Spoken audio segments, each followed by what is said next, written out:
I never asked to be born, but my parents, Dane and Dakota Billy, made it clear from the start that I wasn't part of their plan.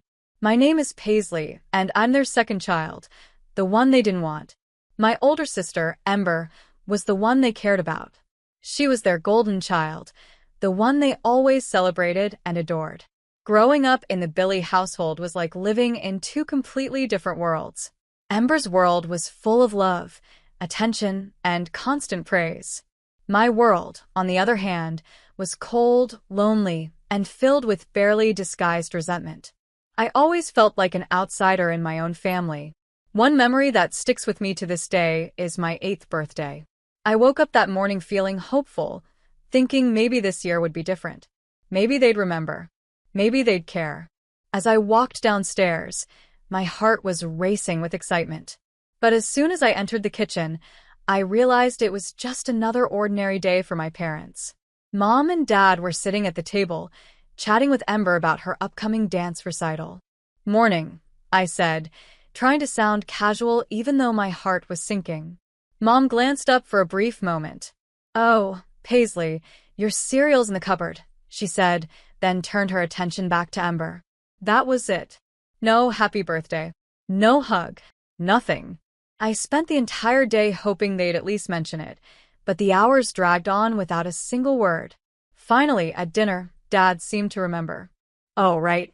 Happy birthday, kid," he muttered while shoveling food into his mouth, not even bothering to look at me. Mom looked surprised. "Is that today?" "I thought it was next week," she said, shaking her head like it didn't matter. That night, I lay in bed clutching the only birthday card I had received. It was from Grandma Raven, the only person who ever seemed to care about me. Her words were simple but powerful. "My dearest Paisley, happy birthday, sweetheart. You bring so much joy to my life. Never forget how special and loved you are. Love always, Grandma." I read that card over and over, trying to believe the words. Grandma's love meant everything to me, but how could I feel special when my own parents barely remembered I existed? School wasn't much better. Parent-teacher conferences were always a painful reminder of how little my parents cared. I'd see other kids with their proud moms and dads, all smiles as they talked to teachers about their progress. But my parents? They never came. "Sorry, Paisley," Mom would say without an ounce of regret. "Ember has a dance competition that day. You understand, right?" I would nod like it didn't bother me, but inside it hurt so much. Every time they prioritized Ember over me, it was like they were saying I didn't matter. The worst moments, though, were when I overheard them talking about me. One night, I was supposed to be asleep, but I could hear their voices drifting upstairs. "I just don't get it," Dad said. "Ember is so bright and talented. Why can't Paisley be more like hers?" Mom sighed in agreement. "I know.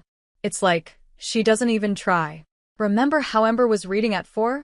Paisley could barely tie her shoes at that age." Their words cut deep, like tiny knives stabbing at my heart.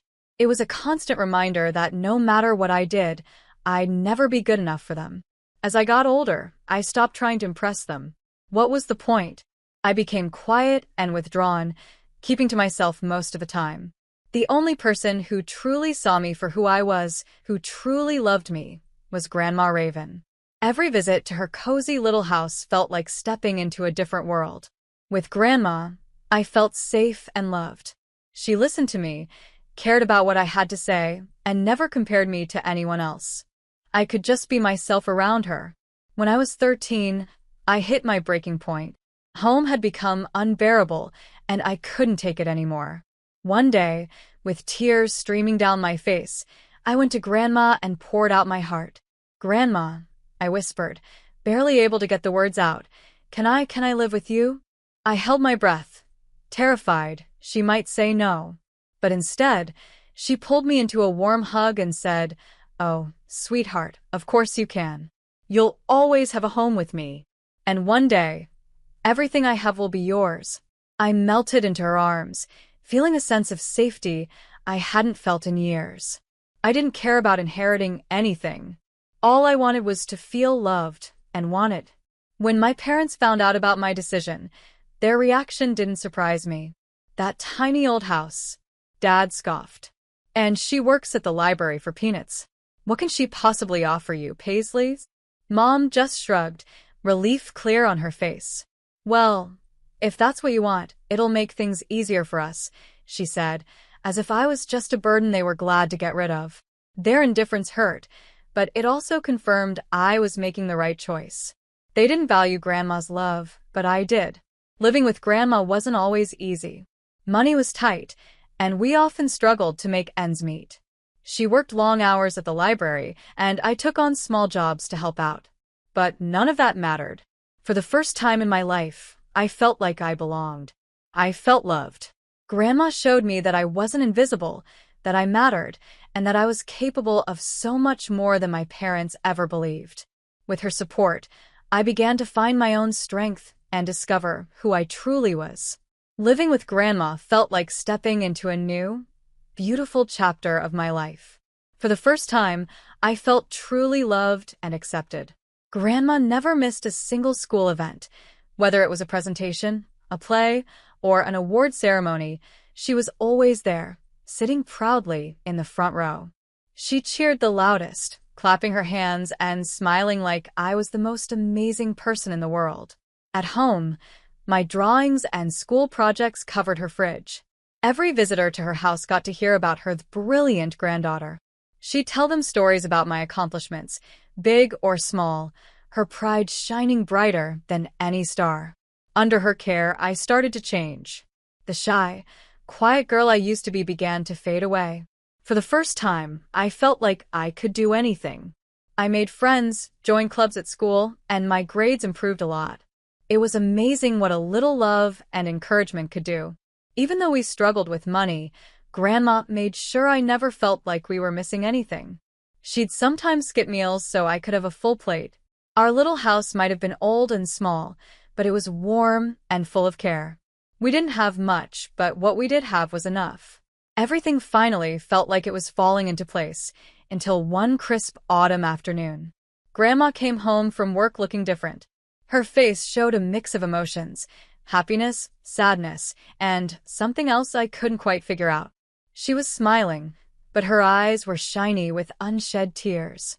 "Paisley, sweetheart," she said, her voice trembling as she sat down beside me. "We need to talk. It's about my sister, Marilyn. She passed away unexpectedly." I barely remembered Aunt Marilyn. She was Grandma's sister, a wealthy businesswoman who had been distant from the family for as long as I could remember. "I'm so sorry, Grandma," I said softly, reaching out to hold her hand. Grandma gave my hand a gentle squeeze. "Thank you, my love," she said, her voice steadying. "But there's more." She paused for a moment before continuing. "Marilyn, she left me everything. Her entire fortune. We're millionaires now, sweetheart. Multi-millionaires." I stared at her, not sure I'd heard her right. Millionaires? Us. It felt unreal. Word about Grandma's inheritance spread quickly, and it didn't take long for my parents to come knocking. One evening, there was a firm knock on our door. When Grandma opened it, there they were, Dane and Dakota, standing on the porch with forced smiles and teary eyes. "Raven, Paisley," Mom said, her voice shaking like she was on the verge of tears. "We've made a terrible mistake." Dad nodded, looking more humble than I'd ever seen him. "We've been awful parents, truly awful. But we've realized how wrong we were, and we want to make things right." I stood there frozen, staring at the two people who had ignored me for most of my life. Now they were standing here, begging for a second chance. "Please, Paisley," Mom said, reaching out toward me with trembling hands. "Come home. Let us be the family we should have been all along." I looked at Grandma, feeling torn and unsure. She gave me a kind, understanding smile. "It's your decision, sweetheart," she said gently. "Whatever you choose, I'll support you."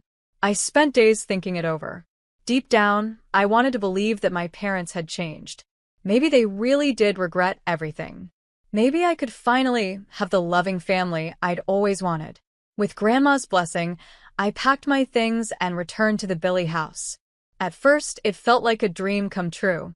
Mom and Dad were attentive and loving. They came to all my school events, cheering loudly for me just like Grandma used to. They even started giving me thoughtful gifts, not expensive things, but little items that showed they were paying attention to my interests. We began having family game nights, something we'd never done before. I'll never forget the first time Dad ruffled my hair after I won a game of Monopoly. "That's my girl," he said with a proud smile. The warmth that spread through me in that moment was indescribable. The biggest surprise was bedtime. Mom started tucking me in every night, something I had always wished for as a little girl.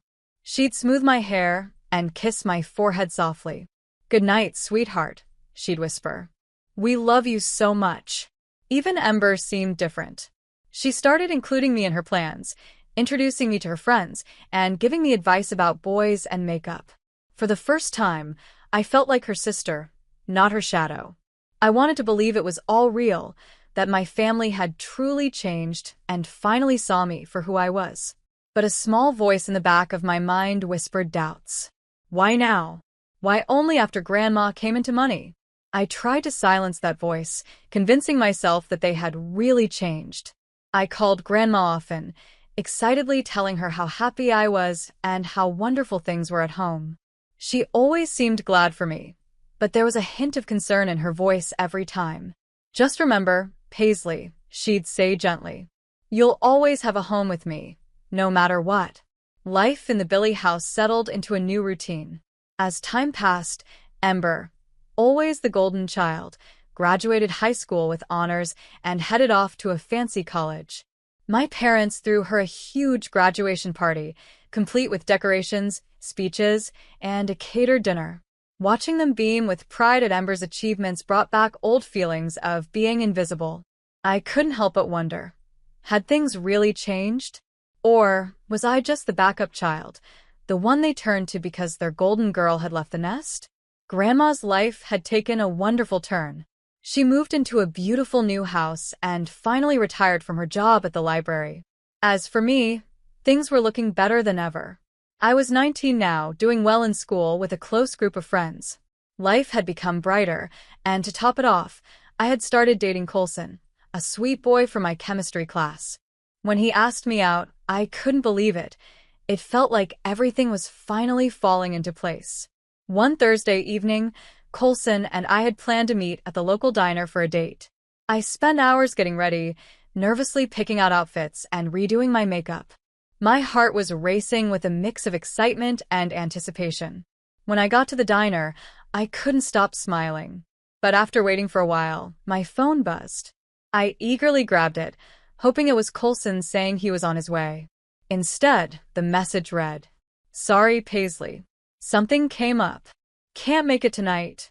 My heart sank, and the excitement I'd felt all day vanished. Disappointed, I left the diner and headed home earlier than I had planned. I used my key to quietly let myself in, not wanting to wake anyone since Mom and Dad probably thought I'd be out late. As I passed by Dad's study, I heard voices. I was about to call out and let them know I was home, but something in Mom's tone stopped me. She sounded frustrated, almost angry. "I don't know how much longer I can keep up this act," she said sharply. "I never wanted her in the first place, and pretending to love her is exhausting." Her words froze me in place. My heart started pounding in my chest. Pretending to love me? I felt my whole body go cold. Slowly, I took out my phone and hit the record button. I couldn't stop myself. I had to hear the rest. Dad's voice came next, low and calculating. "We just have to be patient. Once Mom passes, all the money will go to Paisley. If we play our cards right, we can convince her to share it with us. Just think about the life we could have." My stomach twisted, and I felt like I was going to be sick. Everything I had believed about my parents, their newfound love, their support, their warmth, was a lie. It had all been an act, carefully played out for Grandma's money. Tears welled up in my eyes as their cruel words replayed in my head. Every bedtime kiss, every proud smile, every kind word, it was all fake. My chest ached with betrayal as I realized the family I thought I had finally found didn't really exist. Unable to listen any longer, I turned and walked back to the front door. Taking a deep breath to steady myself, I opened it loudly, and slammed it shut. "I'm home," I called out, forcing my voice to sound normal. Within moments, Mom and Dad appeared, their faces lighting up with what I now knew were fake smiles. "Paisley, sweetie, you're back early," Mom said, her brow furrowed with what I could now see was pretend concern. "Everything okay?" Dad added, his voice dripping with false sincerity. I wanted to scream at them, to call them out right then and there. But instead, I forced a weak smile. "Coulson canceled," I muttered. Something came up. Their reactions were flawless, too flawless. Mom clicked her tongue sympathetically. "Oh, that's a shame, honey." Dad gave me a reassuring pat on the shoulder. "Don't worry. There'll be other dates." I had to fight the urge to pull away from his touch. That night, I lay in bed replaying their conversation in my head, their words cutting me all over again. By morning, I had made up my mind. I couldn't stay there anymore. I waited until both of their cars left the driveway. Then, I packed as quickly as I could, throwing clothes and precious keepsakes into my duffel bag. Without looking back, I left the house that had never felt like home and made my way to Grandma's. When I showed up at her doorstep, bags in hand, her eyes widened in shock. "Paisley, what's wrong, sweetheart?" she asked, pulling me inside. I couldn't hold it in any longer. All the emotions I had bottled up spilled out as I burst into tears. Between sobs, I managed to pull out my phone and play the recording.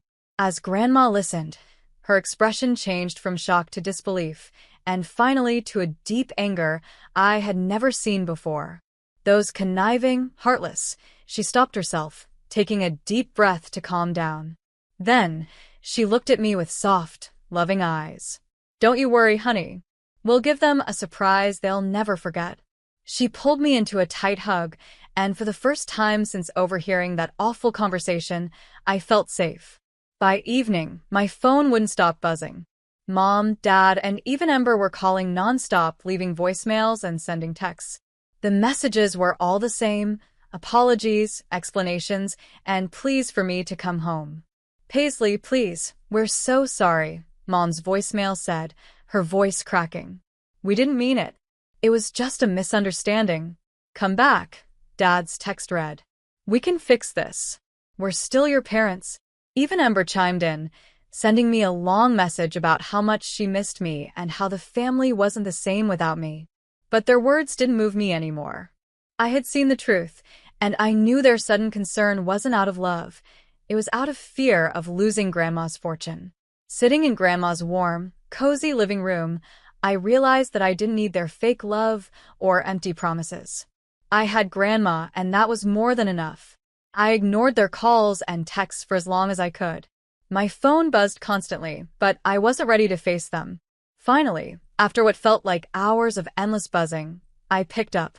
"Hello," I said coldly, keeping my voice steady. "Paisley." "Oh, thank God."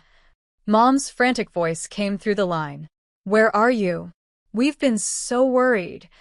The irony of her words almost made me laugh. Worried about me? They hadn't cared for years. "I'm with Grandma," I replied calmly. "And we'd like to invite you over tomorrow for a family conversation." There was a long silence on the other end before Mom stammered. "Of course. We'll be there, Paisley." "Honey, whatever's wrong, we can fix it." I hung up before she could finish. Fix it? They had no idea what was about to happen. The next evening, tension hung thick in the air as the doorbell rang. Grandma gave my hand a reassuring squeeze before going to answer it. When she opened the door, my parents stepped inside, their faces plastered with fake concern.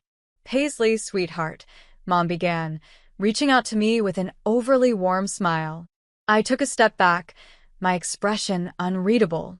Confusion flickered across her face, but she quickly hid it. "Please, have a seat," Grandma said firmly, gesturing to the dining room. Her voice was calm, but there was an edge of authority that made it clear she was in control. "We have a lot to discuss." As my parents sat down, I noticed Dad's eyes darting around the room, taking in the elegant furniture, expensive decor, and the signs of Grandma's newfound wealth. He cleared his throat uneasily. "What's this all about?" he asked, trying to sound casual. Is everything okay? Without a word, I placed my phone on the table and pressed play. The room was filled with the sound of their own voices, cold, calculating, and cruel. They spoke about manipulating me, waiting for Grandma to pass, and taking her money. Every word was like a knife, and I could see the color draining from their faces as they listened. When the recording ended, the silence was deafening. Mom's hand flew to her mouth, and Dad seemed to shrink in his chair. For a moment, they were too stunned to speak. Then, all at once, they started talking over each other, their voices a mess of excuses and apologies.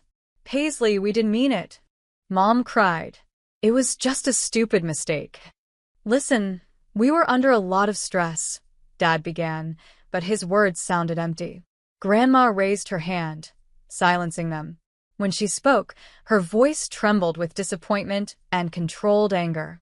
"I truly believed you had changed," she said, her words slow and deliberate. "I was even considering dividing my estate among all of you." She paused, her gaze hard and unwavering. "But now, I can say with certainty that everything I have will go to Paisley alone." Her words hit them like a brick wall. Mom's face crumpled as the realization set in. Dad clenched his jaw, looking as though he wanted to argue, but couldn't find the words. "Please, you have to understand," Mom begged, tears streaming down her face. "We made a mistake, but we do love Paisley. We can fix this." But when their begging got them nowhere, their tone shifted. Dad's face twisted with anger. "You can't do this," he snapped. "We're her parents. We have rights. We'll make sure you never see her again, Ravens." Their threats didn't faze me. For the first time in my life, I felt calm and sure of what I needed to do. "I'm filing for emancipation," I said, my voice steady. "Grandma will be my legal guardian.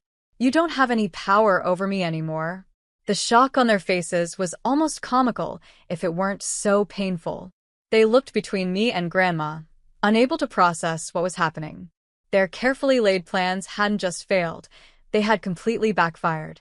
"I think it's time for you to leave," Grandma said firmly, standing and gesturing toward the door. Her tone left no room for argument. For a moment, they hesitated, as if trying to think of one last way to salvage the situation. But there was nothing they could say. Defeated, they walked out, and the door closed behind them with a finality that felt like the end of a long, painful chapter. I let out a breath I hadn't realized I'd been holding. Grandma pulled me into a warm hug, and for the first time in days, I felt the weight on my shoulders begin to lift. The weeks that followed were a blur of legal meetings and court appearances. Grandma hired the best lawyers to help me with the emancipation process and to officially transfer guardianship to her. I had naively thought that my parents would give up once they were exposed. I was wrong. Dane and Dakota fought hard to maintain control over me, and by extension, access to Grandma's fortune. But our lawyers built a strong case, using years of neglect and emotional abuse as evidence. The recording of their cruel conversation was the final nail in their coffin. It was impossible for them to argue their way out of it, and the judge saw right through their desperate attempts to play the part of caring parents. In the end, the court granted my emancipation. I was finally free, and Grandma officially became my guardian. The fight was exhausting, but it was worth it. For the first time in my life, I felt like I had a future filled with love, safety, and possibility, free from manipulation and lies. Grandma and I returned home that day, ready to start the next chapter of our lives together. The pain of the past would always be a part of me, but it no longer defined me. With Grandma by my side, I was ready to build a new life, one filled with hope and happiness. The case against my parents wasn't built on just the recording, it was much more than that. Teachers from my old schools testified about their neglect. Mrs. Jasper, my third-grade teacher, shared a heartbreaking memory of the time I won the school's spelling bee. It was a big moment for me, but neither of my parents showed up to watch me receive my award. Neighbors also came forward. Mr. Ellis, who had lived next door to us for years, spoke about the extravagant birthday parties my sister Ember always had, complete with decorations, cakes, and guests, while mine went completely uncelebrated. The courtroom listened to story after story, each piece painting a clear picture of the neglect and favoritism I had endured. Finally, the day of the final hearing arrived. As we waited in the courtroom for the judge to appear, the air was thick with tension. Then I noticed someone slip quietly through the back door. It was Ember. When Ember took the stand, I was shocked. Her words shattered any illusion of family loyalty I might have still clung to. "Yes, Your Honor," she said, her voice steady and clear. "I knew about my parents' plan to use Paisley to gain access to my grandmother's money." The courtroom erupted into whispers, but I sat frozen, unable to believe what I was hearing. Ember continued, her tone calm and matter-of-fact. The sudden kindness, the sisterly bonding, it was all part of the act. Our parents thought it would be more convincing if I played along. Her eyes met mine briefly, and for a moment, I thought I saw regret. But it was too late. Her words were the final blow, destroying any hope I had of mending my relationship with my family. The judge's decision came quickly and decisively. Grandma was granted full guardianship, and I was legally emancipated from Dane and Dakota Billy. As we walked out of the courthouse, I felt a strange mix of emotions: relief, sadness, and a deep sense of freedom. Grandma put her arm around my shoulders and pulled me close. "It's over, sweetheart," she said softly. "You're safe now." I nodded, unable to speak because of the lump in my throat. It was over, yes, but it was also a new beginning, a chance to build a life free from manipulation and conditional love. As we drove home, I stared out the window, watching the familiar streets of my childhood pass by. I wasn't just leaving behind the family I was born into. I was moving towards something far more meaningful. The mansion I now shared with Grandma wasn't just a house. It was a safe haven where I could finally breathe, grow, and heal. Grandma, true to her word, gave me every opportunity to succeed. But more than the material comforts or tutors she provided, it was her constant love and encouragement that made the biggest difference. "You can be anything you want to be, Paisley," she'd say with a proud smile. "The world is yours." With her support, I focused on my studies like never before. I wasn't trying to prove my worth to indifferent parents anymore. Instead, I was building a future for myself on my own terms. Grandma and I went on adventures I had never dared to dream of before. In England, I fell in love with art and architecture. On a safari in Africa, I discovered a passion for wildlife photography. Every trip and experience uncovered a new part of myself, showing me a world of possibilities I had never imagined. But the most important work didn't happen in those exciting places. It happened in the quiet office of Dr. Harper, my therapist. Twice a week, I sat on her cozy couch and worked through years of emotional pain. "It's okay to be angry," she told me gently one day. "It's okay to grieve the family you should have had." Over time, I began to trust again, not just others, but myself. I started to see my own worth and understand that I deserved love and respect simply for being me. As my high school graduation approached, I found myself reflecting on the difficult journey that had brought me to this point. The family I had lost, the struggles I had faced, and the strength I had gained, it all led me here. The family I was born into was no longer part of my life. There were no cards, no calls, no contact from Mom, Dad, or Ember. They were now just characters in a painful chapter of my past. But losing them gave me something far more valuable: self-respect, inner strength, and the unconditional love of a grandmother who had been more of a parent to me than my biological parents ever were. The night before graduation, Grandma and I sat on the patio, watching the sunset paint the sky in shades of orange and pink. "I'm so proud of you, Paisley," Grandma said, reaching over to hold my hand. "You've been through so much, and look at you now. You're stronger and more beautiful than ever." Tears welled up in my eyes, but for the first time, they were tears of joy. "I couldn't have done it without you, Grandma. You saved me." She shook her head, smiling softly. "No, sweetheart. You saved yourself. I just gave you a safe place to do it." The next day, as I stood on stage accepting my diploma, I heard Grandma's cheers above everyone else. A sense of peace washed over me. The pain of my past no longer defined me. Instead, I felt excitement for the bright future ahead. I had lost the family I was born into, but I gained something far more precious: the freedom to become who I was always meant to be. As I looked out at the crowd, my eyes met Grandma's. In that moment, I knew that whatever came next, I wouldn't face it alone.